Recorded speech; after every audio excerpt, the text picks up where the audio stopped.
د ښځې سره د مستۍ یا لوبو پر مهال د سړي له ذکر څخه مزي یا سپینې اوبه وتل، په دې سره غسل شته او که نه، او د دې حکم څه دی؟ سلام دوستانو، یو ځل بیا هم درته د یوې نوې ویډیو سره راغلی یم.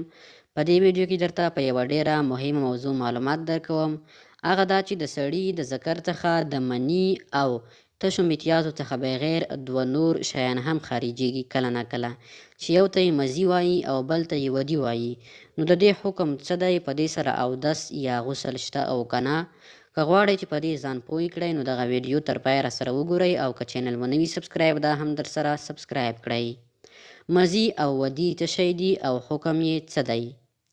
ځواب: مزي هغه سپینه نرمه مایع ده چې د شهوت په وخت کې خارجېږي.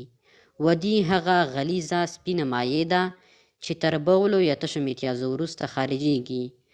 دا دواړه نجاست غلیظه دي، باید پرېمینځل شي او اودس وشي. که چیرې د یو چا څخه په داسې اندازه سره مزي یا ودي وتلي وو چې د 1 درهم اندازه نه وه او لمونځ یې ورسره کړی و، لمونځ یې صحیح دی خو مکروه دی. او که چیرې مزي یا ودي تر 1 درهم زیات وو، بیا لمونځ نه ورسره صحیح کیږي. همدارنګه په مزي سره غسل نشته او صرف اودس دی، او اودس باید تازه شي. یعنی مزي هغه څه دي چې د ښځې سره د شهوت پر مهال د سړي د ذکر څخه خارجېږي، چې په دې غسل نه لازمیږي خو اودس شته.